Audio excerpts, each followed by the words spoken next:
On March 14 at 10 a.m., the VIP meeting room on the 12th floor of the Fairmont Olympic Hotel fell into an unusual hush. The two mahogany doors were closed tight, while a strip of soft LED lighting above the sleek rosewood conference table cast a gentle glow. Thomas Caldwell strode in, his black tailored suit accentuating his tall, athletic frame. His face was composed and stern. He was 35, the unshakable CEO of Caldwell Enterprises, rumored never to have smiled genuinely. Moments later, Anne Stratford entered, dressed in a fitted ash-gray pencil skirt and crisp blouse, carrying a thick file of documents. She paused at the doorway, took a deep breath, and quietly closed the door behind her. Under the lights, her chestnut hair and sharp, intelligent eyes reflected her firm resolve.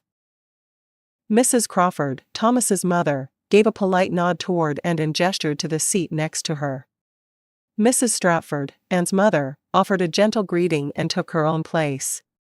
Robert, Thomas's college friend and the go-between for both families, tapped his pen on the table. Thomas, Anne, your parents have discussed this thoroughly. We need a clear agreement, a swift marriage for appearances, no emotional entanglements, simply to relieve family pressure, Robert said, his voice warm but resolute. Thomas lifted his gaze, meeting Anne's eyes with cool confidence. My terms are simple. The ceremony will take place this week, no fanfare, just the registration and it's done. Anne nodded, her voice steady. And I only require the legal documents so my mother stops calling about marriage. I won't claim any shared assets, money, property. I want none of it tied to my name. Robert jotted down notes before turning to the two mothers. Do you both understand and agree? Both women nodded with relief. Mrs. Crawford offered a tender smile. Thomas, please do this small thing for me. Aside from that, return to your company as you wish. Mrs. Stratford added softly, Anne, you won't have to change your life or your career, just be comfortable. Robert slid a clean contract across the table to Thomas and Anne. Thomas picked up a pen and looked at Anne in the light. Let's sign before anyone has second thoughts. Are you ready? Anne's hand trembled slightly as she exhaled. I'm ready.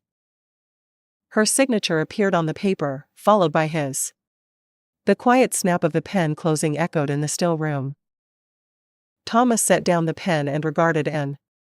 So, we are legally husband and wife. And offered a faint, knowing smile. On paper, only. Thomas nodded. Only on paper.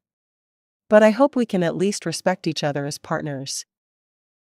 And extended her hand, and Thomas shook it firmly. That handshake, quiet yet charged, sealed their loveless pact, and hinted at unexpected possibilities. After the ceremony, Thomas handed Anne the keys to his 600-square-foot Belltown penthouse, a sleek apartment in shades of gray and white. Anne brought only 2 suitcases and her stethoscope. The walls were free of family photos, adorned instead with expensive abstract art. That first evening, Thomas invited her to the library, where 2 glasses of vintage red wine waited under the warm glow of oak shelves. To our first night under the same roof, he said, his voice low but inviting. And offered a polite smile and clinked her glass against his. Over the next week, their schedules left little room for intimacy. Thomas flew to San Francisco to inspect a construction site while Anne handled emergency cardiac surgeries in Seattle. They often ate alone in the sleek kitchen, exchanging barely a word. On Saturday night, Anne returned home exhausted to find Thomas poring over a financial report. You need more rest, he said, his tone gentle despite his usual reserve. Thank you, but I'm fine, Anne replied. That surgery this morning was more complex than expected. Thomas folded the report and met her eyes. I arranged a temporary station at St. Mary's Hospital. Take a few days off. Surprise and gratitude softened Anne's expression. You didn't have to do that. He gave a faint shrug. I couldn't watch my wife burn out. Her heart fluttered. This was the first genuine concern she'd seen behind his stoic facade. As summer arrived, replacing spring showers with golden sun, Thomas and Anne found common ground, simple breakfasts of toast and coffee, sharing a news clip about a veterinarian rescuing an injured panda at the zoo. One Sunday afternoon, they volunteered together at Beacon Hill Community Clinic and dispensed medication while Thomas managed registration. Spotting a frightened child, Thomas called, and, "Look, he's scared," and knelt beside him. "Are you hurt anywhere?" she asked gently. When the boy smiled, Thomas laughed, a sound that felt warm and real. 3 months into their arrangement, both admitted feelings. Thomas began nightly video calls asking about her meals, and brought vitamins when he caught a cold. On the night of August 15th, they sat on the balcony overlooking the city lights. Thomas touched her hand. "And, do you ever want to build a real family?" Her breath caught. "I do, but I'm afraid." He pulled her close. "Emotions can't be planned. But we've learned to walk side by side. Let's find happiness together." Under the soft glow of the city, they shared a tender kiss, marking the end of their contractual marriage and the start of something genuine. September's chill arrived, and Thomas proposed a work-come-vacation trip to New York before the year-end rush.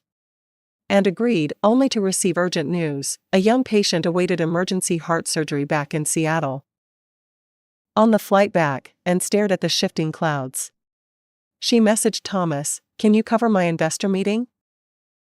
His instant reply read, "Go rest and return to Seattle." "I've got it."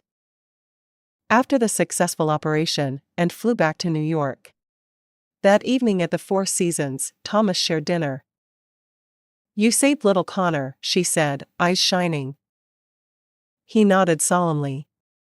"I'm proud of you." And hesitated. "Sometimes I worry my career demands will pull us apart."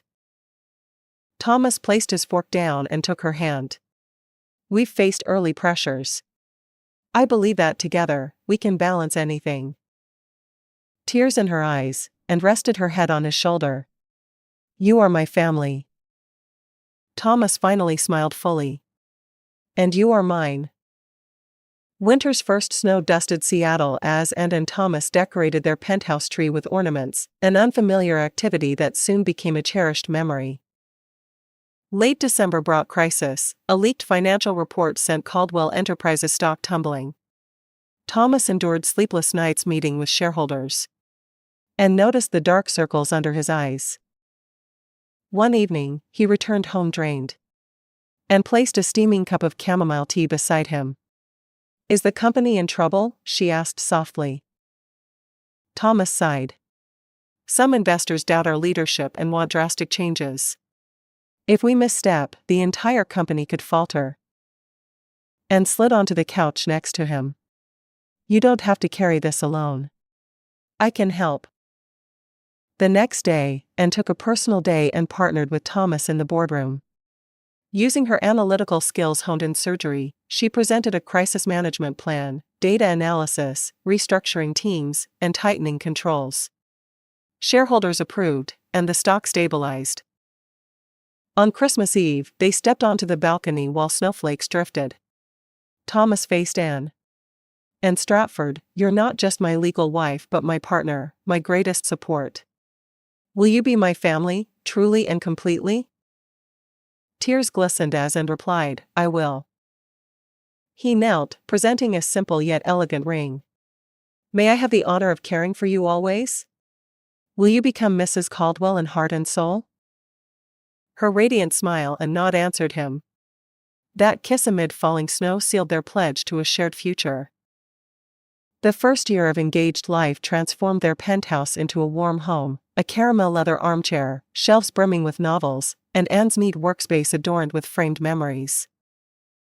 Sunday mornings began in the open kitchen, Thomas experimenting with poached eggs accented by fresh herbs, while Anne brewed coffee and recounted a complex surgery from the past week. "Today, you need real rest," Thomas said, slicing bread. "Let's spend the afternoon at Chimacum Beach." And smiled, her eyes bright. "I'd love that. Last year, I only wanted quiet nights." Now, I want adventures with you. They drove down winding roads flanked by amber maple leaves to the Olympic Peninsula. On the sandy shore, hand in hand, they collected heart-shaped pebbles and shared dreams: Thomas's plan to fund a charity hospital wing, Anne's research into stem cell cardiac repair. In those simple moments, they understood that love thrives not just in grand gestures but in everyday understanding and shared ambitions. In their second year of marriage, Anne was invited to lecture at the University of Washington, and Thomas joined a global biotech advisory board. They faced the prospect of further separation. That evening, seated on their sofa with letters in hand, Anne confessed, "I'm afraid my accepting will pull us apart again." Thomas embraced her. "I once feared lack of time together. Now I know that distance doesn't matter. I'll arrange my schedule so I can support your course and integrate your medical expertise with my tech vision." Moved by his understanding, Anne's voice trembled. "I accept." 3 years later, in a packed lecture hall at UW, Anne delivered a groundbreaking talk on advanced cardiac surgery. In the front row, Thomas and Mrs. Stratford beamed through tears. Afterward, Thomas led Anne to the center stage.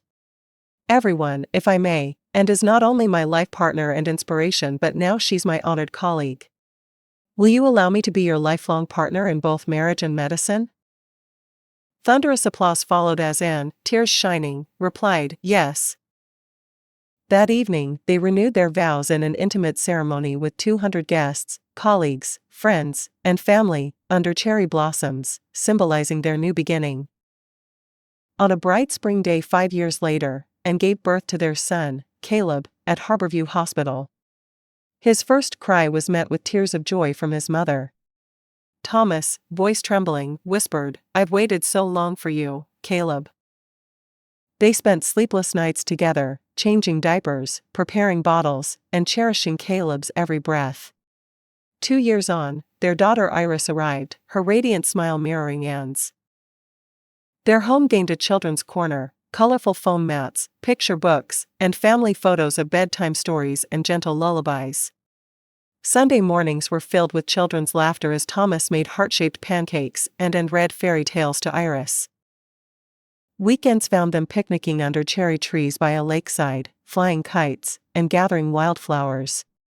Caleb and Iris's footprints marked the sand, their laughter echoing as Thomas and Anne realized that the simplest moments, shared together, were life's greatest blessings.